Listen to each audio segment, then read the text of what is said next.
Organic chemistry के reaction के mechanism को समझने के लिए आपको समझना पड़ता है कि आपके पास जो मॉलिक्यूल्स हैं सॉल्यूशंस के अंदर वो पास किस फोर्स ऑफ अट्रैक्शन से आ रहे हैं। वो फोर्स ऑफ अट्रैक्शन डिपेंड करता है स्टेरिक फैक्टर के ऊपर, इलेक्ट्रोस्टैटिक इंटरेक्शन के ऊपर और ऑर्बिटल इंटरेक्शन के ऊपर। अगर आपको ऑर्बिटल इंटरेक्शन पढ़ना है तो आपको पढ़ना पड़ता है कि एटॉमिक ऑर्बिटल क्या होता है, हाइब्रिड ऑर्बिटल क्या होता है और मॉलिक्यूलर ऑर्बिटल क्या होता है। अगर आपको पढ़ना है कि इलेक्ट्रोस्टैटिक इंटरेक्शन क्या होता है तो आपको पढ़ना पड़ता है कि इलेक्ट्रोनेगेटिविटी क्या होती है। अगर आपको पढ़ना पड़ता है कि स्टेरिक फैक्टर कैसे काम करता है तो उसके लिए आपको स्टीरियोकेमिस्ट्री पढ़नी पड़ती है। लास्ट लेक्चर्स के अंदर मैं आपको इस सारी टर्म्स के बारे में समझा चुका हूं और आज हम लोग बात करने वाले कि आखिर कहां पर आपको इलेक्ट्रॉन्स मिलने वाले, यानी कि इलेक्ट्रॉन सोर्स क्या क्या हो सकता है ऑर्गेनिक केमिस्ट्री के अंदर, या फिर कहां पर इलेक्ट्रॉन्स को डोनेट कर सकते हो, यानी कि आपके पास एंटी बॉन्डिंग ऑर्बिटल्स कहां पर मिल सकते हैं ऑर्गेनिक केमिस्ट्री के अंदर। तो स्टार्ट करते हैं इस लेक्चर को।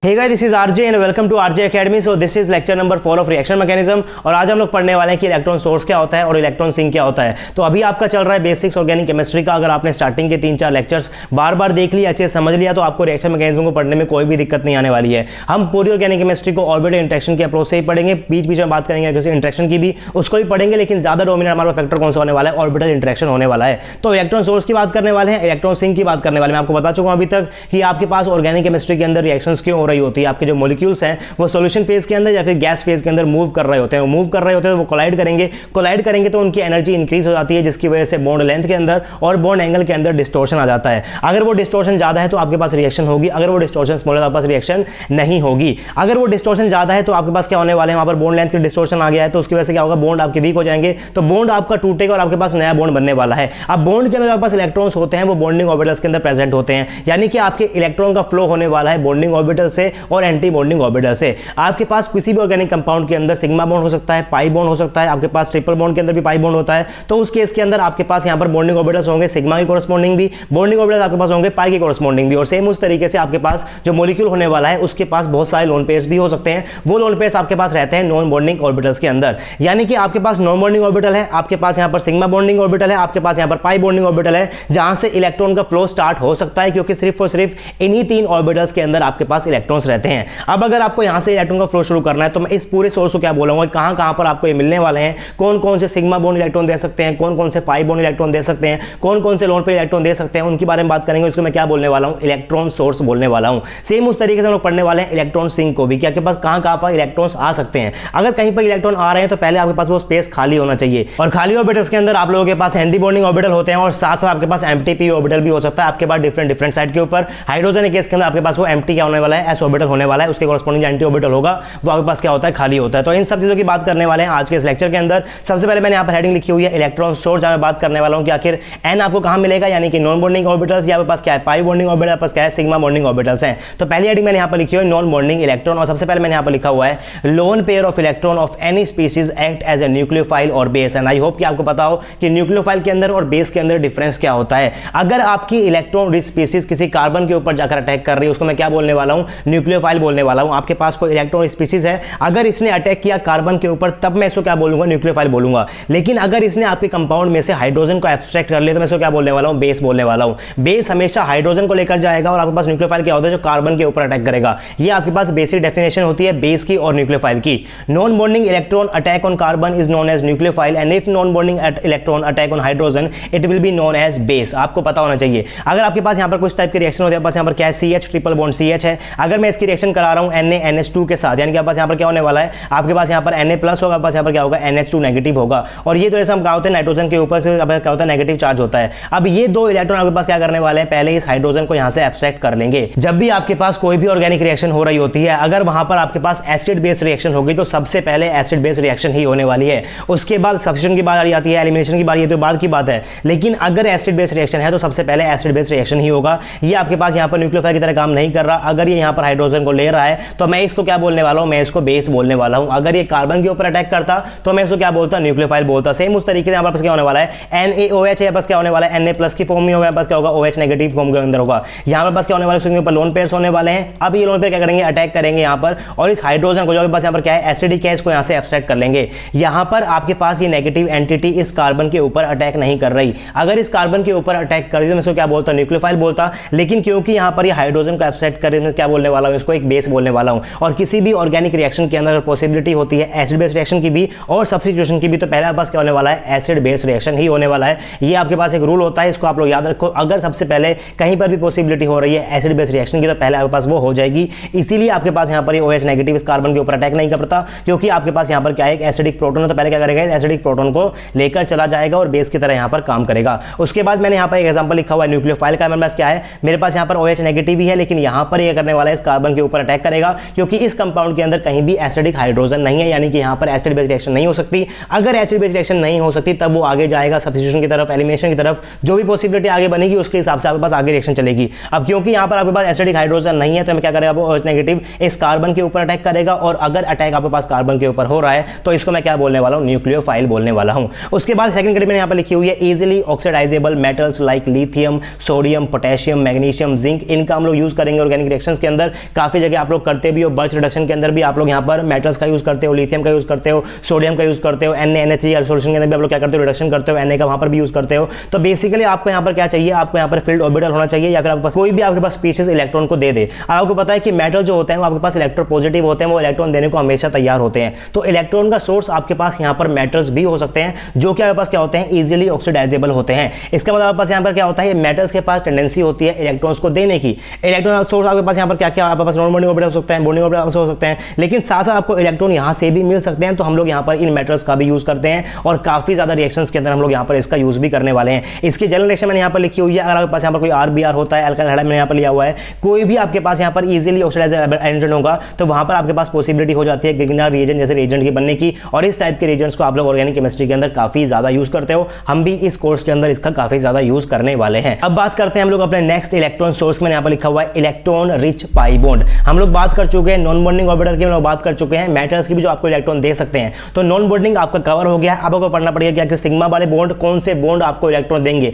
ऐसा तो नहीं है कि आपके पास सारे के सारे सिग्मा बॉन्ड जो बने हुए हैं, जैसे कि मान लो आपके पास यहाँ पर कोई कार्बन कार्बन के बीच में सिग्मा बॉन्ड है, तो यहाँ पर भी इलेक्ट्रॉन तो है, लेकिन कार्बन कार्बन का जो सिग्मा बॉन्ड है ये इलेक्ट्रॉन देने के लिए कभी भी तैयार नहीं होता, ये इलेक्ट्रॉन नहीं देता। तो हम बात करेंगे कि आखिर कौन कौन से सिग्मा बॉन्ड जो है वो इलेक्ट्रॉन रिच होते हैं, जो इलेक्ट्रॉन देने को तैयार होते हैं। और पहली कैटेगरी मैंने यहाँ पर लिखी हुई है आयनिक ऑर्गेनोमेटेलिक कंपाउंड। इसको भी हम लोग ऑर्गेनिक केमिस्ट्री के अंदर आगे देखने वाले हैं, जैसे कि RNA आपके पास हो गया, RLI हो गया। बेसिकली यहाँ पर भी आपके पास क्या है, एक इलेक्ट्रोपॉजिटिव मेटल मैंने साथ में लगा रखा है। अगर ये इलेक्ट्रोपॉजिटिव मेटल है तो इलेक्ट्रॉन देने को हमेशा क्या रहेगा, तैयार रहेगा। तो बेसिकली कभी भी इस फॉर्म के अंदर रहने वाला ही नहीं है। ये किस फॉर्म के अंदर रहेगा, R नेगेटिव और Na पॉजिटिव की फॉर्म के अंदर रहेगा। और आपको पता है कि R नेगेटिव कितना अच्छा न्यूक्लियोफाइल होता है, तो यहां से आपके पास अटैक क्या हो जाएगा, शुरू हो जाएगा। यानी कि ये जो आपके पास यहां पर सिग्मा बॉन्ड है, इस सिग्मा बॉन्ड के अंदर जो आपके पास इलेक्ट्रॉन होते हैं, यहां से आपके पास अटैक शुरू होने वाला है। ऑर्गेनिक रिएक्शन के मैकेनिज्म को लिखते हुए आप लोग लिख सकते हो कि आपके पास R नेगेटिव आपके पास क्या हो रहा है, अटैक शुरू हो रहा है। लेकिन अगर आपको अपने मैकेनिज्म को अच्छे से लिखना है तो आपको वहां पर क्या करना पड़ेगा, इस कंपाउंड को पूरा ड्रॉ करना पड़ेगा RNA की तरह। मान लीजिए आपके पास यहाँ पर कोई भी कंपाउंड, आपके पास किसी का कंपाउंड है, अगर आपके पास यहाँ पर इलेक्ट्रॉन जा रहा है तो आपको इस तरीके से वो शो करना पड़ेगा। लेकिन हम लोग मैक्सिमम के अंदर क्या करने वाले हैं, इसको ऐसे R नेगेटिव की फॉर्म में लिखकर भी अटैक को दिखा सकते हैं। दोनों ही चीजें राइट है, लेकिन एक्चुअली के अंदर क्या होता है, ये हो रहा होता है। अगर आपको पढ़ना है ऑर्बिटल इंटरेक्शंस, तो आपको हमेशा अपना अटैक कहां शुरू करना पड़ेगा, ऑर्बिटल से ही शुरू करना पड़ेगा, क्योंकि इलेक्ट्रॉन्स जो है वो आपके पास ऑर्बिटल्स के अंदर ही रहते हैं। तो आप लोग यहां से भी शुरू कर सकते हो, आप लोग इस तरीके से भी शुरू कर सकते हो। इसका मतलब आपके पास क्या हो जाएगा कि आपके पास जो यहाँ पर R ग्रुप है, इसके पास क्या होने वाले हैं, नॉन बॉन्डिंग इलेक्ट्रॉन होने वाले हैं। तो नॉन बॉन्डिंग से भी करके दिखा सकते हो और आप लोग यहाँ पर सिग्मा से भी करके दिखा सकते हो। मोटी बात यहाँ पर यह है कि अगर आपके पास किसी मेटल के बीच में और कार्बन के बीच में बॉन्ड होता है, तो ये आपके पास क्या होता है, इलेक्ट्रॉन रिच बॉन्ड होता है, इलेक्ट्रॉन रिच सिग्मा बॉन्ड होता है। यहां से आप लोग डोनेशन को कर सकते हो। सेकंड मैंने यहाँ पर लिखा हुआ है मेटल हाइड्राइड, जो कि आपके पास यहाँ पर बेस की तरह काम करेंगे, क्योंकि यहाँ पर मैंने क्या लगा दिया, मेटल आपके पास क्या है, यहाँ पर हाइड्रोजन है। अगर आपके पास यहाँ पर सोडियम है, आपके पास क्या हाइड्रोजन है, आपको पता है कि बहुत इलेक्ट्रोपॉजिटिव होता है, तो इस तरीके से आपके पास ये बॉन्ड क्या होता है, बहुत ज्यादा वीक हो जाता है, क्योंकि ये अपने पास यहाँ पर इलेक्ट्रॉन को रखना चाहता है नहीं। तो इस केस के अंदर आपके पास ये क्या होता है, H नेगेटिव की तरह यहाँ पर काम कर जाता है, पर जो इलेक्ट्रॉन्स है वो आपके पास हाइड्रोजन की तरफ शिफ्ट हो जाते हैं। अब क्योंकि आपके पास H जो है वो H नेगेटिव फॉर्म के अंदर रहेगा नहीं, तो क्या करेगा, किसी भी कंपाउंड के अंदर से क्या कर लेगा, H प्लस अटैक करने की कोशिश करेगा। या फिर ये बोल रहा है, फिर क्या बोल सकते हो कि किसी कंपाउंड के अंदर कोई एसिडिक हाइड्रोजन होगा, इस हाइड्रोजन को क्या करेगा, वो एक्सट्रैक्ट करने की कोशिश करेगा। यानी कि इस केस के अंदर भी आपके पास जो ये सिग्मा बॉन्ड है, ये आपके पास क्या होता है, इलेक्ट्रॉन रिच होता है। यहां से भी आप लोग डोनेशन को कर सकते हो। और क्योंकि आपके पास ये किसी कंपाउंड के अंदर से H प्लस को एब्स्ट्रैक्ट करे, तो मैं क्या बोलने वाला हूं कि ये क्या करेगा, आपके पास यहाँ पर बेस की तरह काम करेगा। फिर मैंने यहाँ पर लिखा हुआ है कॉम्प्लेक्स मेटल हाइड्राइड, इनका तो हम लोग बहुत यूज करते हैं। आपके पास क्या होता है, LiAlH4, या आपके पास क्या है, NaBH4, या आपके पास क्या होता है, रिड्यूसिंग एजेंट्स होते हैं। यहाँ पर भी आपके पास क्या होता है, जो एल्यूमिनियम हाइड्राइड का बॉन्ड होता है, यहाँ से आपके पास क्या होता है, एरो शुरू होता है। इसको हम लोग डिटेल के अंदर पढ़ेंगे आगे जाकर, जब रिएजेंट्स को पढ़ेंगे, इनके सारे के सारे मैकेनिज्म हम लोग वहीं पर ही देख लेंगे। उसके बाद मैंने यहाँ पर लिखा हुआ है थर्ड कैटेगरी, पास ये क्या है, इलेक्ट्रॉन रिच पाई बॉन्ड। अब पाई बॉन्ड तो आपके पास वैसे ही वीक होते हैं, वो इलेक्ट्रॉन देने को हमेशा ही तैयार होते हैं। इसे मैंने यहाँ पर क्या लिखा हुआ है, pi bond are weaker than sigma bond so easy to break, we can make pi bond a better electron source by attaching electron releasing group to it. अगर आपके पास कोई सिंपल पाई बॉन्ड है तो वहां से भी आपने कई बार रिएक्शन को स्टार्ट किया हुआ है और हम भी करने वाले हैं, लेकिन पाई बॉन्ड आपके पास वीक होता है इसलिए वो टूटने के लिए तैयार होता है। लेकिन ऐसा नहीं है कि आपके पास जो सिंगल बॉन्ड होगा कार्बन के बीच में ये भी टूट जाएगा, लेकिन अगर पास यहाँ पर डबल बॉन्ड होगा तो ये पास क्या है, पाई बॉन्ड है, और क्योंकि ये वाला बॉन्ड वीक होता है इसलिए सिर्फ और सिर्फ हम लोग इस बॉन्ड को तोड़ सकते हैं। लेकिन अगर मैं यहाँ पर इसके साथ में कोई इलेक्ट्रॉन डोनेटिंग ग्रुप लगा देता हूं जो कि यहाँ पर कार्बन कार्बन डबल बॉन्ड को इलेक्ट्रॉन इसकी तरफ फेंकेगा, यानी कि आपके पास जो ये डबल बॉन्ड है इसके पास क्या हो जाएगी, इलेक्ट्रॉन डेंसिटी इंक्रीज हो जाएगी। अगर इलेक्ट्रॉन डेंसिटी इंक्रीज हो जाएगी तो आपके पास इलेक्ट्रॉन की अवेलेबिलिटी हो जाएगी, यानी कि वहां से डोनेशन और भी ज्यादा ईजी हो जाएगा। यही चीज मैंने यहाँ पर लिखी हुई है, we can make a pi bond a better electron source by attaching a electron releasing group to it. जैसे कि मान लो आपके पास यहाँ पर क्या है, कोई जेड इलेक्ट्रॉन रिलीजिंग ग्रुप है तो ये आपके पास यहाँ पर इलेक्ट्रॉन देगा, इस तरीके से आपके पास यहाँ पर क्या हो जाएगा, ड्राइविंग फोर्स की तरह काम करेगा। और काफी बार आप लोग इस चीज को करते भी हो और कई बार हम लोग इसको भी आगे जाकर देखने वाले हैं। उसके बाद मैंने यहाँ पर लिखा हुआ है एक ऑर्डर, मान लीजिए आपके पास यहाँ पर क्या होता है, इनोल आपके पास यहाँ पर इनामीन है, विनाइल ईथर आपके पास क्या है, विनाइल हैलाइड है। विनाइल ग्रुप क्या होता है, हैलाइड ग्रुप क्या होता है, स्टीरियोकेमिस्ट्री के अंदर आप लोग किस तरीके से आईयूपैक नोमेनक्लेचर करते हो, बिना स्टीरियोकेमिस्ट्री कैसे करते हो, वो सब चीजें आपको पता होनी चाहिए। आई होप कि आपको जीओसी आती हो, अगर नहीं आती है तो डोंट वरी, आरजे अकेडमी के ऊपर जीओसी को भी हम लोग जल्दी स्टार्ट करेंगे। लेकिन यहाँ पर नेमिंग ज्यादा इंपॉर्टेंट नहीं है, इंपॉर्टेंट ये कि अटैक कहाँ शुरू होगा और अटैक आपके पास यहाँ पर काफी कहाँ पे खत्म हो रहा है। अगर आपके पास यहाँ पर होता है ओ नेगेटिव तो आपके पास यहाँ पर क्या होगा, इलेक्ट्रॉन्स होंगे तीन आपके पास यहाँ पर लोन पूरे होंगे तो यहाँ पर कुछ तरीके से रेजोनेंस देखने को मिल जाएगा। तो आपके पास क्या है, चार्ज स्पीशीज है और चार्ज स्पीशीज वैसे ही क्या होती है, ज्यादा रिएक्टिव होती है, इसीलिए आपके पास जो न्यूट्रल स्पीशीज है इनसे आपके पास क्या होगी, इसकी रिएक्टिविटी हमेशा क्या होने वाली है, ज्यादा होने वाली है इस पाई बॉन्ड की। अगर मैं यहाँ पर लगा दूंगा नाइट्रोजन तो आपके पास यहाँ पर नाइट्रोजन लग गया लेकिन चार्ज नहीं है तो इसकी हो जाएगी, इससे कम हो जाएगी ऑक्सीजन वाले से। लेकिन फिर मैंने यहाँ पर क्या लगाया, नाइट्रोजन लगाया, ऑक्सीजन लगाया और यहाँ पर क्या लगाया, एक्स लगाया, यानी कि हेलोजन लगा दिया तो उसका रिएक्टिविटी आपके पास इस तरीके से होता है। यानी कि आपके पास ये वाला जो बॉन्ड है ये पास ज्यादा रिएक्टिव होता है in comparison to this and in comparison to this. इस टाइप के ऑर्डर को भी आप लोग आगे जाकर देखने वाले हो, अभी बस मैं आपको एग्जांपल दे रहा हूं कि आपको क्या क्या देखने को मिल सकता है। अब बात करते हैं हम लोग नेक्स्ट कैटेगरी की, simple pi bond with attaching more hyper conjugated structure. Pi bond अगर आपके पास यहाँ पर साइड में इलेक्ट्रॉन डोनेटिंग ग्रुप नहीं है तब भी रिएक्टिव ही होते हैं, इसको लगाने के बाद वो ज्यादा रिएक्टिव हो जाते हैं, लेकिन अगर ये नहीं है तब भी वो क्या होने वाले, रिएक्टिव होने वाले हैं। अगर आपके पास इस पाई बॉन्ड के कोरस्पॉन्डिंग यहाँ पर क्या है, CH3 लगा होता है तो यहाँ पर आपके पास टोटल 12 हाइपर कॉन्जुगेशन स्ट्रक्चर बन जाएंगे और जितने ज्यादा हाइपर कॉन्जुगेशन स्ट्रक्चर बनेंगे ये डबल बॉन्ड उतना क्या हो जाता है, इलेक्ट्रॉन रिच हो जाता है।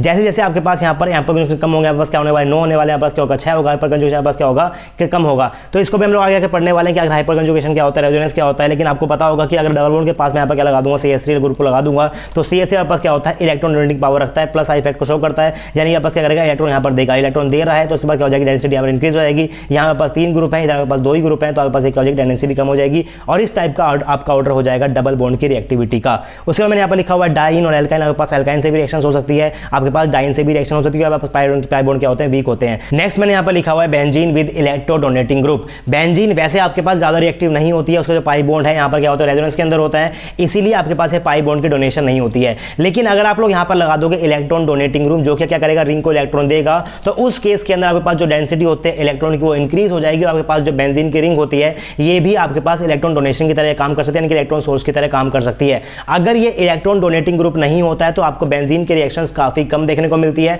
आपको एरोमेटिक सब्स्टिट्यूशन देखने को नहीं मिलता है, बेंजीन के ऊपर बहुत स्पेशल केसेस के अंदर देखने को मिलता है, उसको भी आगे पढ़ेंगे। लेकिन अगर आपके पास यहाँ पर कोई अच्छा खासा इलेक्ट्रॉन सिंक होगा, याद रखिए अगर आपके पास यहाँ पर कोई इलेक्ट्रॉन सोर्स है तो उसके केस में आपके पास इलेक्ट्रॉन सिंक भी होना चाहिए, क्योंकि अगर इलेक्ट्रॉन का फ्लो हो रहा है तो इलेक्ट्रॉन कहीं ना कहीं जाकर रुकेंगे आखिरी के अंदर, ऐसा तो नहीं है कि बाहर हवा के अंदर पड़े रहेंगे। तो अगर आपको बेंजीन को इलेक्ट्रॉन सोर्स की तरह यूज करना है तो आपको जो इलेक्ट्रॉन सिंक है ये आपको काफी अच्छा लेना पड़ेगा। फॉर एन एग्जांपल अगर आपके पास कहीं भी कार्बोकैटायन होता है तो इस केस के अंदर आपके पास जो बेंजीन की रिंग है ये भी इसके ऊपर अटैक करना शो कर देती है अगर इसके ऊपर डोनेटिंग ग्रुप नहीं होता।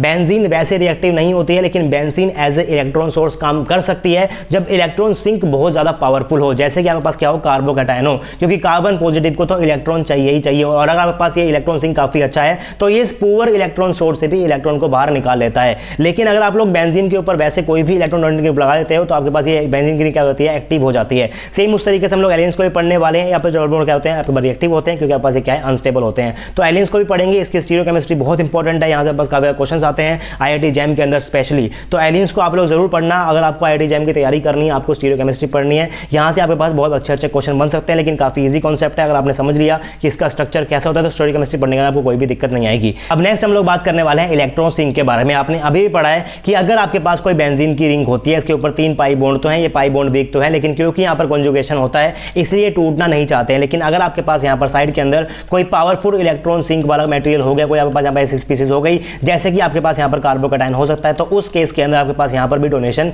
की पॉसिबिलिटी हो जाती है। और ऐसा आप लोग कहाँ देखते हो, आप लोग पढ़ते हो फ्रीडल एल्काइलेशन रिएक्शन, आप लोग पढ़ते हो फ्रीडल एसाइलेशन रिएक्शन। उस केस में आपके पास क्या होता है, आपके पास जो इलेक्ट्रॉन है वो पाई बॉन्ड से फ्लो हो रहे होते हैं, बेंजीन के पाई बॉन्ड से फ्लो हो रहे होते हैं कार्बोकैटायन की तरफ, क्योंकि कार्बोकैटायन काफी ज्यादा अच्छा इलेक्ट्रॉन सिंक है। और अब हम लोग इलेक्ट्रॉन सिंक के बारे में ही पढ़ने वाले हैं। आपके पास यहाँ पर 3 टाइप के ऑर्बिटल हो सकते हैं, एम्प्टी आपके पास पी ऑर्बिटल हो सकता है, आपके पास एंटीमोनी हो सकता है, पाई का आपके पास एंटीमोनी हो सकता है, सिग्मा का। सबसे पहले बात करते हैं having vacant orbital. Generally carbon positive having vacant P orbital consider as the best electron source even though they can react with poor electron source like as aromatic ring. मैंने आपको अभी भी समझाया कि अगर आपके पास इलेक्ट्रॉन सिंक के रूप में कार्बन पॉजिटिव आ जाएगा तो उस केस के अंदर आपके पास जो पुअर इलेक्ट्रॉन सोर्स है बेंजीन की रिंग वो भी आपके पास एक्टिव हो जाती है। एग्जांपल मैंने लिखा हुआ है फ्रीडल क्राफ्ट एल्काइलेशन, आपके पास यहाँ पर मैंने कुछ कार्बोकैटायंस भी बनाए हुए हैं। आपको पता है कि फ्रीडल क्राफ्ट एल्काइलेशन या फिर फ्रीडल क्राफ्ट एसाइलेशन क्या होती है, बाकी इस कोर्स के अंदर उसको आगे भी जाकर पढ़ने वाले हैं। फिर मैंने यहाँ पर लिखी हुई अपनी एक और रिएक्शन यहाँ पास, यहाँ पर क्या लिया हुआ है, कीटोन को लिया हुआ है, यहाँ पर पास क्या है H+ है। अब यहाँ पर आप लोग देख सकते हो पास क्या लोन पेयर है, अभी लोन पेयर कहाँ पर रहेंगे, नॉन बॉन्डिंग इलेक्ट्रॉन के अंदर रहेंगे। अब क्योंकि यहाँ पर आपके पास क्या नॉन बॉन्डिंग इलेक्ट्रॉन है, ये क्या करेंगे, इस हाइड्रोजन को उसके ऊपर अटैक करेंगे, आपके पास क्या बन जाएगी, कुछ इस टाइप की फॉर्म बन जाएगी। फिर मैंने आपको कहा था एक रूल नंबर 2 मैंने आपको पढ़ाया था, जहां पर आपके पास कार्बन के साथ में अगर कोई इलेक्ट्रोनेगेटिव हेटेरो एटम होता है तो उसके ऊपर कभी पॉजिटिव चार्ज नहीं रहेगा, यानी कि क्या करेगा, इस बॉन्ड से भी इलेक्ट्रॉन को ले लेगा, आपके पास कुछ इस टाइप की फॉर्म बन जाएगी जो आपके पास क्या होती है, कार्बोकैटायन की फॉर्म ही होती है। तो अगर यहाँ पर आपके पास कोई भी न्यूक्लियोफाइल आया है तो वो यहाँ पर अटैक करना जब शुरू करेगा तो उससे पहले आपके पास यहाँ पर क्या हो जाएगा, ये इस फॉर्म के अंदर कन्वर्ट हो जाएगा और आपका जो न्यूक्लियोफाइल क्या करेगा, वो यहाँ पर आकर अटैक करेगा। तो ये बेसिक रूल्स हैं, इसको आपको हमेशा ध्यान रखना है कि कभी भी कार्बन के साइड में कोई इलेक्ट्रोनेगेटिव एटम के ऊपर पॉजिटिव चार्ज आ गया तो पहले उस चार्ज को आपको शिफ्ट करना पड़ेगा कार्बन के ऊपर, क्योंकि आपको पता है कि जो कार्बन का पी ऑर्बिटल होता है उसकी एनर्जी क्या होती है, उसका ऑर्डर हम लोग पढ़ चुके हैं। फिर मैंने यहाँ पर लिखा हुआ इनऑर्गेनिक लुईस एसिड, जैसे कि आपके पास होता है AlCl3। अब इसको भी आप लोग आगे जाकर देखने वाले हो, बल्कि फ्रीडल क्राफ्ट एल्काइलेशन रिएक्शन के अंदर आपके पास एक रिएजेंट AlCl3 भी होता है। यहाँ पर पास क्या होता है, आपके पास जो एल्यूमिनियम है इसके पास 3 बॉन्ड है क्लोरीन के, लेकिन इस एल्यूमिनियम के पास क्या होता है, एम्प्टी पी ऑर्बिटल होता है, जिसके अंदर क्या कर सकता है, इलेक्ट्रॉन को अपने अंदर ले सकता है, जिसकी वजह से ऊपर क्या होता है, बस एक और क्लोरीन आ जाएगा, क्या बन जाएगा, बस AlCl4 नेगेटिव बन जाएगा, जिसकी वजह से आपके पास जो एल्काइल हेड होता है उस पर क्या बन जाता है, कार्बोकैटायन बन जाता है और फिर बेंजीन उसका अटैक कर देती है। मैकेनिज्म को अगर आप लोग इस तरीके से बोल के याद करोगे जैसे आपने फिजिकल केमिस्ट्री के अंदर किया था तो आपको मैकेनिज्म ज्यादा अच्छे से याद होंगे। आप लोग लिख कर याद करने लगे हो तो बहुत ज्यादा मैकेनिज्म होते हैं, लिखते रह जाओगे, टाइम वेस्ट हो जाएगा। इससे अच्छा आप लोग बोल कर रिएक्शन को याद करो। जैसे कि आपका रिएक्शन होती है फ्रीडल क्राफ्ट एल्काइलेशन, तो उसके आपके पास क्या होता है, एक आपके पास एल्काइल हेड होता है, आपके पास यहाँ पर क्या होता है, AlCl3 होता है। आपको पता है कि AlCl3 के अंदर आपके पास जो Al है इसके पास पी ऑर्बिटल खाली पड़ा हुआ है। आपको पता है कि यहाँ पास क्या होने वाला है, कार्बोकैटायन बन सकता है, आपके पास यहाँ पर सिग्मा जो बॉन्ड है आपके पास क्या हो गया, यहाँ पर वीक हो गया, यानी कि उस सिग्मा बॉन्ड से आपके पास यहाँ पर डोनेशन होता है एल्यूमिनियम के खाली पी ऑर्बिटल के अंदर, तो यहाँ पर क्या बन जाएगा, कार्बोकैटायन बन जाएगा। उसके बाद आपके पास जो यहाँ पर बेंजीन रिंग है ये एक्टिव हो जाएगी, उस कार्बोकैटायन पर अटैक करेगी और आपके पास प्रोडक्ट की फॉर्मेशन हो जाएगी। इस तरीके से आप लोग मैकेनिज्म को याद करोगे तो आप लोग यहाँ पर काफी अच्छे से याद कर सकते हो। सेम उस तरीके से आपके पास बोरॉन के पास भी क्या होने वाला है, खाली पी ऑर्बिटल होने वाला है। आपके पास आयरन के ऊपर क्या होता है, खाली डी ऑर्बिटल होता है। आपके पास Sb के ऊपर भी होता है और जिंक के ऊपर भी होता है।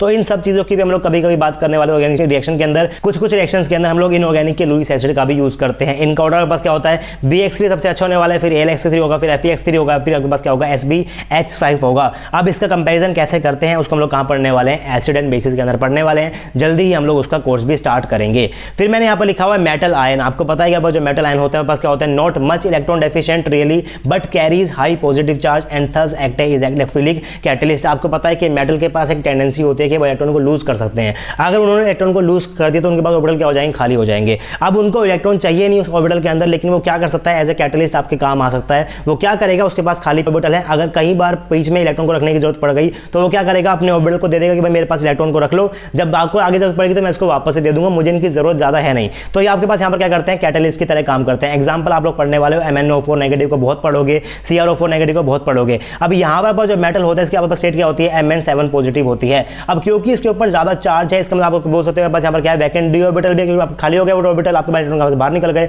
अगर इसके पास डी ऑर्बिटल खाली है तो ये इलेक्ट्रॉन को उसके अंदर थोड़ी देर के लिए रख सकता है, क्योंकि ये +7 की फॉर्म के अंदर काफी ज्यादा खुश है। ये इलेक्ट्रोपॉजिटिव भी होता है, इसको इलेक्ट्रॉन देना पसंद है, लेकिन कभी कभी ये कैटलिस्ट की तरह काम आ सकता है। उसके बाद मैंने यहाँ पर लिखा हुआ है some other metal ion can also act as a catalytic agent, जैसे कि Ag+ हो सकता है, Hg2+ हो सकता है, पास Mg2+ भी हो सकता है। इसका हम लोग यूज करने वाले कहां पर, ऑक्सीमर्कुलेशन डीमर्कुलेशन रिएक्शन के अंदर, काफी फेमस रिएक्शन है। तो उस रिएक्शन का मैकेनिज्म आप लोग देखिए, उसको ऑर्बिटल इंटरेक्शन से समझने की कोशिश कीजिए। मैं डेफिनेटली आपको बोल रहा हूं, आपको वो समझ आ जाएगा कि किस तरीके से आपके पास इलेक्ट्रॉन सिंक क्या है, इलेक्ट्रॉन सोर्स क्या है। फ्लो को देखिए, फिर आप लोग समझिए कि किस ऑर्बिटल से इलेक्ट्रॉन जा रहा है और किस ऑर्बिटल के अंदर इलेक्ट्रॉन आ रहा है। बाकी इस रिएक्शन को आगे जाकर डिटेल के अंदर हम लोग पढ़ने वाले हैं। उसके बाद आपके पास जो सिग्मा बॉन्ड होता है आपके कंपाउंड के अंदर, जैसे कि मान लो आपके पास यहाँ पर कोई कंपाउंड होता है, मैंने यहाँ पर क्या ड्रॉ कर दिया, CH का बॉन्ड, CH का बॉन्ड और CH का बॉन्ड, यहाँ पर क्या है, एक CCl का बॉन्ड है। अब क्योंकि आपके पास यहाँ पर क्या है, CCl का सिग्मा बॉन्ड है और Cl एक अच्छा लीविंग ग्रुप होता है, तो ये क्या कर सकता है, ये सिग्मा बॉन्ड से इलेक्ट्रॉन को लेकर जा सकता है। यहाँ पर बस क्या होता है, डेल्टा प्लस होता है, बस क्या होता है, डेल्टा नेगेटिव होता है। आप कहते हो कि क्लोरीन ज्यादा इलेक्ट्रॉनिक है,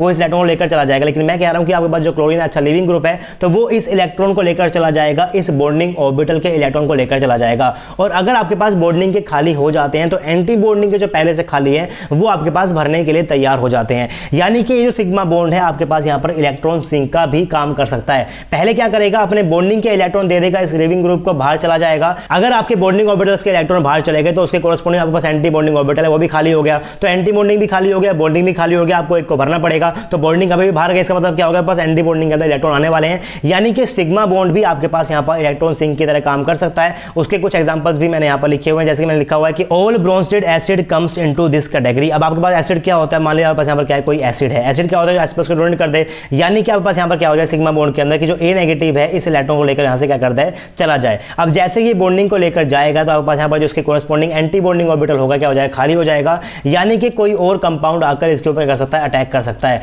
वहां पर आपके पास ये सिग्मा का बॉन्ड क्या करेगा, इलेक्ट्रॉन सिंक की तरह काम करेगा। तो एसिड क्या होते हैं, जो कि H+ को डोनेट करें। इसको आप लोग इस तरीके से समझिए कि H और A के बीच का बॉन्ड टूट गया। टूटेगा कैसे, कि जो बॉन्डिंग ऑर्बिटल है उसको A अपने साथ लेकर चला जाएगा। अब बॉन्डिंग के इलेक्ट्रॉन बाहर चले गए, एंटी बॉन्डिंग पहले से खाली था, तो दोनों खाली हो गए, तो एक को भरना पड़ेगा। अब क्योंकि बॉन्डिंग के अभी बाहर गए, तो एंटी बॉन्डिंग अवेलेबल हो जाता है रिएक्शन के लिए, इलेक्ट्रॉन सिंक की तरह काम करने के लिए। तो इनका भी हम लोग क्या करेंगे, काफी ज्यादा यूज करेंगे। अब चलते हैं आगे। आगे मैंने यहाँ पर क्या लिखा हुआ है कि leaving group on hetero atom is also a type of electron sink. इसको समझने की यहाँ पर कोशिश करना। इस टाइप की रिएक्शंस को आप लोग काफी ज्यादा यूज करते हो। इवन आप लोग इपोक्साइड को इसी टाइप के मैकेनिज्म से बनाते हो। यहाँ पर मैं क्या बोल रहा हूँ कि अगर आपके पास यहाँ पर कोई हेटेरो एटम के बीच में कुछ इस टाइप का बॉन्ड होता है, तो ये आपके पास यहाँ पर क्या है, कोई भी ग्रुप है, एल्कोहल का ग्रुप आपके पास क्या होता है, OH का ग्रुप होता है। अब वो आपके पास यहाँ पर क्या होने वाला है, हेटेरो एटम होने वाला है। कार्बन के अलावा या फिर हाइड्रोजन का जो आपके पास एटम है, उसको क्या बोलते हैं आप लोग, हेटेरो एटम बोलते हो। अगर इस हेटेरो एटम के पास मैं यहाँ पर कोई भी लिविंग ग्रुप लगा दूंगा, जैसे कि मैंने यहाँ पर क्या लगा दिया, कार्बोक्सिलेट को लगा दिया। मैंने यहाँ पर R का यूज किया, तो मैं इसको कार्बोक्सिलेट नहीं बोल सकता, लेकिन एक टाइप की फॉर्म आपके पास क्या बन जाएगी, कार्बोक्सिलेट की बन जाएगी। अब क्योंकि आपके पास क्या होता है, अच्छा लिविंग ग्रुप होता है, क्योंकि जब यहाँ से इस इलेक्ट्रॉन को लेकर जाएगा, बस क्या बन जाएगा, यहाँ पर CO यहाँ पर नेगेटिव बन जाएगा, बस रेजोनेंस हो जाएगा, जिससे क्या थोड़ा बहुत स्टेबल हो जाता है। तो ये अच्छा लिविंग ग्रुप होता है। अब अगर ये अच्छा लिविंग ग्रुप है, तो बेसिकली ये क्या करेगा, ये इस बॉन्डिंग के इलेक्ट्रॉन को लेकर यहाँ से चला जाएगा। अब क्योंकि बॉन्डिंग के चले गए हैं, तो एंटी बॉन्डिंग फिर खाली हो गए, यानी कि क्या करेगा, आपके पास ये वाला बॉन्ड इलेक्ट्रॉन सिंक की तरह काम कर सकता है। इसका आप लोग काफी यूज भी करते हो जब आप लोग क्या बनाते हो, इपोक्साइड की फॉर्मेशन करते हो। आपके पास यहाँ पर कोई भी डबल बॉन्ड होता है, आपके पास यहाँ पर कुछ इस टाइप का बॉन्ड होगा, आपके पास क्या अच्छा लिविंग ग्रुप है, या आपके पास क्या हेटेरो एटम है, आपके पास यहाँ पर क्या गैलियम ग्रुप अटैच कर दिया। अब क्योंकि अच्छा लिविंग ग्रुप है, तो ये बॉन्डिंग ऑर्बिटल को लेकर चला जाएगा, और इस बॉन्ड के कोरस्पोंडिंग जो आपके पास एंटी बॉन्डिंग ऑर्बिटल होता है, वो अवेलेबल हो जाता है। जहां पर इलेक्ट्रॉन कहां से आते हैं, पाई बॉन्ड से आपके पास यहाँ पर क्या आते हैं, इलेक्ट्रॉन को आ जाते हैं। तो यहाँ पर क्या है, इलेक्ट्रॉन का सोर्स है, यानी कि पाई बॉन्ड ने यहाँ पर इलेक्ट्रॉन सोर्स की तरह काम किया। क्यों काम किया, क्योंकि यहाँ पर आपका जो इलेक्ट्रॉन सिंक है, काफी अच्छा इलेक्ट्रॉन सिंक है, क्योंकि आपने यहाँ पर क्या लगाया, लिविंग ग्रुप लगाया है। अगर आपके पास यहाँ पर अच्छा लिविंग ग्रुप नहीं होता, तो शायद रिएक्शन नहीं होती, क्योंकि पाई बॉन्ड इतना रिएक्टिव नहीं होता। लेकिन पाई बॉन्ड काफी वीक हो जाता है अगर आपके पास इलेक्ट्रॉन सिंक यहाँ पर क्या होता है, अच्छा हो जाता है, जिस केस के यहाँ पर क्या बन जाएगा, इपोक्साइड बन जाएगा। इस टाइप से आप लोग उसके मैकेनिज्म को दिखाते हो। इसको आप लोग क्या बोल सकते हो कि आपका जो पाई बॉन्ड का बॉन्डिंग ऑर्बिटल है, यहाँ से इलेक्ट्रॉन के पास यहाँ पर कहाँ चले गए, इस OO के बीच में जो आपके पास क्या होने वाला है, सिग्मा स्टार होने वाला है, OO के बीच में यहाँ पर चले गए। उसके बाद आपके पास जो यहाँ पर सिग्मा OH है, इसके जो बॉन्डिंग ऑर्बिटल कहाँ चले जाएंगे, आपके पास ये वाला जो कार्बन का पेयर खाली हो जाएगा, पास क्या हो गया, पी बॉन्ड टूटेगा, तो यहाँ पास क्या हो जाएगा, खाली हो जाएगा, यहाँ पास यहाँ पर चले जाएंगे। तो इस तरीके से आपको अपने मैकेनिज्म को समझना है। इसको डिटेल के अंदर पढ़ेंगे, बस मैं आपको यहाँ पर एग्जांपल दे रहा हूँ, और नेक्स्ट लेक्चर के अंदर आपको सिलेबस डिस्कस करने वाला हूँ कि किस सिलेबस के अंदर हम लोग पढ़ने वाले हैं। थर्ड मैंने यहाँ पर लिखा हुआ है leaving group on sp3 hybridise carbon. अगर आपके पास कोई sp3 हाइब्रिडाइज कार्बन होता है, इसको बहुत पढ़ते हैं, मान लो यहाँ पर कार्बन H है, यहाँ पर CH3, यहाँ पर क्या CH3, यहाँ पास क्या है X है, कोई भी आपके पास क्या है लिविंग ग्रुप है, तो उस केस में यहाँ पर क्या होती है, रिएक्शन होती है, आप लोग बहुत पढ़ते हैं सब्स्टिट्यूशन को भी। इसका मतलब इस बॉन्ड के कोरस्पोंडिंग आपके पास जो एंटी बॉन्डिंग ऑर्बिटल है वो अवेलेबल हो जाता है, यानी कि इस बॉन्ड के कोरस्पोंडिंग बॉन्डिंग ऑर्बिटल है उसके इलेक्ट्रॉन को X लेकर चला जाता है, और इसकी वजह से आपके पास क्या करता है, इलेक्ट्रॉन सिंक की तरह काम करता है। इस टाइप की रिएक्शंस को तो आप लोग यहाँ पर काफी ज्यादा देखने वाले हो। काफी ज्यादा मैंने लिखा भी हुआ है कि आपके पास यहाँ पर कोई कार्बन का और लिविंग ग्रुप का बॉन्ड होगा, तो आपके पास यहाँ पर बॉन्डिंग के अंदर इलेक्ट्रॉन प्रेजेंट है, इस टाइम के ऊपर आपके पास क्या है, बॉन्डिंग के अंदर इलेक्ट्रॉन प्रेजेंट है, और इस इलेक्ट्रॉन को आपका लिविंग ग्रुप लेकर चला जाएगा। अब एंटी बॉन्डिंग भी खाली हो गया, इसको लेकर जाने के बाद ये भी खाली हो गया। इसका मतलब क्या हो गया, ये आपके पास अवेलेबल हो जाता है, यानी कि एज ए इलेक्ट्रॉन सिंक का काम करता है। अगर कोई इलेक्ट्रॉन सोर्स होगा तो यहाँ पर पास इलेक्ट्रॉन आ जाएगा, आपके पास इस टाइप की रिएक्शन यहाँ पर हो सकती है। फिर मैंने यहाँ पर लिखा हुआ है नेक्स्ट वीक पाई बॉन्ड। अब पाई स्टार आपके पास यहाँ पर कब कब काम करने वाले हैं, as a electron sink. Electron source के आप लोग बात कर चुके, अब हम लोग क्या बात कर रहे हैं, इलेक्ट्रॉन सिंक की तरह काम करेगा। जैसे कि polarised multiple bond without leaving group. अगर आपके पास कोई ऐसा बॉन्ड होता है, कार्बन डबल बॉन्ड, आपके पास कोई भी एटम है, हेटेरो एटम है, लेकिन वो इलेक्ट्रोनेगेटिव है, तो आपके पास यहाँ पर क्या होता है डेल्टा प्लस और आप लोग यहाँ पर डेल्टा नेगेटिव को लगाते हो। लेकिन बेसिक मतलब क्या है कि अगर आपके पास कोई ऐसे दो एटम जुड़े हुए हैं जिसकी इलेक्ट्रॉन ज़्यादा होती है, तो उस केस के अंदर आपके पास जो बॉन्ड होता है कोवेलेंट बॉन्ड, ये थोड़ा सा वीक हो जाता है। पाई बॉन्ड तो वैसे ही वीक है, ऊपर से आपने पाई पर पोलैरिटी को भी ला दिया, यानी कि ये पाई बॉन्ड टूटने को हमेशा तैयार होता है। अगर ये पाई बॉन्ड टूटने को तैयार होगा तो पाई बॉन्डिंग ऑर्बिटल के अंदर जो इलेक्ट्रॉन है वो कहाँ ले जाएगा, वाई लेकर चला जाएगा, वाई अपने पास रख लेगा थोड़ी देर के लिए, यानी कि आपके पास जो इस बॉन्ड के कोरस्पॉन्डिंग एंटी बॉन्डिंग ऑर्बिटल हो गया वो भी खाली हो गया और अवेलेबल हो गया। उसको मैं क्या बोलने वाला हूँ, इलेक्ट्रॉन सिंक बोलने वाला हूँ। अब आपके पास यहाँ पर कुछ इस टाइप के मैंने यहाँ पर कंपाउंड बनाए हुए, मैंने क्या बनाया हुआ है, मैंने बनाया हुआ है कार्बन का सिंपल सा ग्रुप, यहाँ पर भी एच है, यहाँ पर मेरे पास क्या एच है, फिर मैंने क्या किया, यहाँ पर एक आर लगा दिया, ये मैंने क्या कर दिया, दोनों जगह आर लगा दिए। यहाँ पास क्या होते हैं, कीटोन होते हैं, यहाँ पास क्या होते हैं, यहाँ पास एल्डिहाइड होते हैं। अब आपको पता है कि आपके जो कीटोन है वो ज़्यादा रिएक्टिव नहीं होते in comparison to aldehyde. Aldehyde आपके पास ज़्यादा रिएक्टिव होते हैं। ऐसा क्यों होता है, क्योंकि आपके पास ये आर ग्रुप क्या करता है, प्लस आई को शो करता है। अभी इसको प्लस आई को शो करेगा तो आप लोग क्या बोल सकते हो कि इलेक्ट्रॉन को दे रहा है इस बॉन्डिंग ऑर्बिटल के अंदर। अगर ये इलेक्ट्रॉन को दे रहा है बॉन्डिंग ऑर्बिटल के अंदर तो ये बॉन्ड आपके पास यहाँ पर क्या हो जाएगा, थोड़ा सा स्ट्रॉन्ग हो जाएगा, इसको टूटने में आपकी डिफिकल्टी हो जाएगी। लेकिन अगर आपके पास यहाँ पर प्लस आई इफेक्ट देने के लिए ग्रुप नहीं है, और यहाँ पर तो आपके पास एक भी ग्रुप नहीं है प्लस आई देने के लिए, यहाँ पास एक है, यहाँ पर पास दो है, यहाँ पर एक भी नहीं है। अगर एक भी नहीं है तो यहाँ पर ज़्यादा डेल्टा प्लस आएगा, यहाँ पर ज़्यादा डेल्टा नेगेटिव आएगा, और अगर आपके पास ज़्यादा पोलैरिटी आ गई तो बॉन्ड वीक हो जाएगा, और बॉन्ड वीक हो जाएगा तो उसके कोरस्पॉन्डिंग जो एंटी बॉन्डिंग ऑर्बिटल है वो as a electron source better काम करने लग जाएगा। इसीलिए आप लोग एल्डिहाइड के रिएक्शंस को ज़्यादा देखते हो इन कंपैरिजन टू कीटोन, और इसको आप लोग यहाँ पर बॉन्डिंग ऑर्बिटल से भी एक्सप्लेन कर सकते हो। अगर आपके पास यहाँ पर इस टाइप की कंडीशन आ गई है जहाँ पर ये डेल्टा प्लस और डेल्टा नेगेटिव कम टाइप के बन रहे हैं, तो उस केस के अंदर आपका जो लूमो होता है उसकी एनर्जी ज़्यादा हो जाती है। और लूमो के केस में आप लोग क्या देखते हो, आप लोग सबसे नीचे वाले को देखते हो, यानी कि आपके पास जो यहाँ पर ये है ये आपके पास बेस्ट लूमो की तरह काम करेगा in comparison to this. And उसके बाद क्या करेगा, अगर आप इसे दे दोगे तो उस केस के अंदर ये लूमो की तरह काम करेगा। आपके पास यहाँ पर जो कीटोन है उसका लूमो ऊपर है, बल्कि लूमो नीचे होना चाहिए, इसीलिए ये क्या होता है, कम रिएक्टिव होता है। आपके पास जो सिंपल कंपाउंड होते हैं यहाँ पास क्या होते हैं, ज़्यादा रिएक्टिव होते हैं। अब अगर आप लोग यहाँ पर इस कार्बन ऑक्सीजन बॉन्ड के साथ में यहाँ पर कोई कंजुगेशन को भी लगा दोगे तो आपके पास ये ज़्यादा रिएक्टिव हो जाता है, ज़्यादा अच्छा इलेक्ट्रॉन सिंक की तरह काम करता है। क्यों काम करता है, आपको पता है कि जब भी आप लोग कंजुगेशन को ऐड करते हो उस केस में क्या होता है, लूमो आपका नीचे आ जाता है, होमो का क्या होता है, ऊपर चला जाता है। अगर आपका लोमो नीचे आ जाएगा तो उस केस के अंदर उसका जो एंटी बॉन्डिंग ऑर्बिटल है वो इलेक्ट्रॉन लेने के लिए उसकी एबिलिटी ज़्यादा हो जाती है। इस केस के अंदर कंजुगेशन के आने के बाद ये आपके पास जो बॉन्ड है क्या करेगा, ज़्यादा स्ट्रॉन्ग हो जाएगा। सो कैसे दिखाते हो कि यहाँ पर ये डोल क्या करेगा, ड्राइविंग फोर्स की तरह काम करेगा। सेम उसको मैं यहाँ पर भी दिखा सकता हूँ, ये करेगा ड्राइविंग फोर्स की तरह काम करेगा। आपको पता है कि कंजुगेशन की वजह से लूमो नीचे आते हैं, होमो पास क्या होता है, ऊपर आता है। सेम उस तरीके से आपके पास जो हेटेरोकोमुलिन होते हैं, यहाँ पर डबल बॉन्ड होते हैं, दो क्या होते हैं, अनस्टेबल होते हैं, जिसकी वजह से क्या होता है, वीक हो जाते हैं। अगर ये वीक है तो टूटने के लिए तैयार है। टूटने के लिए तैयार का मतलब क्या है कि पाई बॉन्ड इलेक्ट्रॉन लेकर चले जाएंगे, जिसकी वजह से एंटी बॉन्डिंग अवेलेबल हो जाएंगे और ये इलेक्ट्रॉन सिंक की तरह पास क्या करेंगे, काम करेंगे। और अगर आप लोग यहाँ पर कार्बन के डेरिवेटिव को देखते हो, साथ में हमें क्या लगा दिया, कोई भी लिविंग ग्रुप लगा दिया, तो उस केस के अंदर इस लिविंग ग्रुप की वजह से आपके पास यहाँ पर क्या होता है, ये बॉन्ड और भी ज़्यादा पोलराइज हो जाएगा, जिसकी वजह से ये वाला पाई बॉन्ड टूटने के लिए और भी जल्दी तैयार हो जाता है। तो ये चीज़ें आपकी बेसिक चल रही है, इसको आपको हमेशा पता होना चाहिए। मैंने यहाँ पर कुछ कंपैरिजन भी लिखा हुआ है कि किस तरीके का कंपैरिजन आपको करना है, लेकिन इस कंपैरिजन को हम लोग आगे तक समझेंगे किस तरीके से मैं यहाँ पर चीज़ों को बनाया हुआ है, रेजोनेंस क्या होता है, कंजुगेशन क्या होता है, सारे इफेक्ट हम लोग पढ़ने वाले हैं और सिलेबस जिसका करूँगा आपके साथ में नेक्स्ट लेक्चर के अंदर। तो आई होप आपको वीडियो पसंद आई होगी। वीडियो आपको पसंद आए तो वीडियो को लाइक कर सकते हो, चैनल के ऊपर नए हो सब्सक्राइब नहीं किया हुआ है तो चैनल को सब्सक्राइब कर लो, और सब्सक्राइब करते हुए बेल आइकन जरूर प्रेस करना ताकि आपके पास नोटिफिकेशन पहुंच जाए जब भी मैं यहाँ पर कोई नया लेक्चर अपलोड करूँ। आपसे मिलेंगे नेक्स्ट वीडियो में, तब तक के लिए पढ़ते रहिए, पढ़ाते रहिए, खुश रहिए। Thank you very much.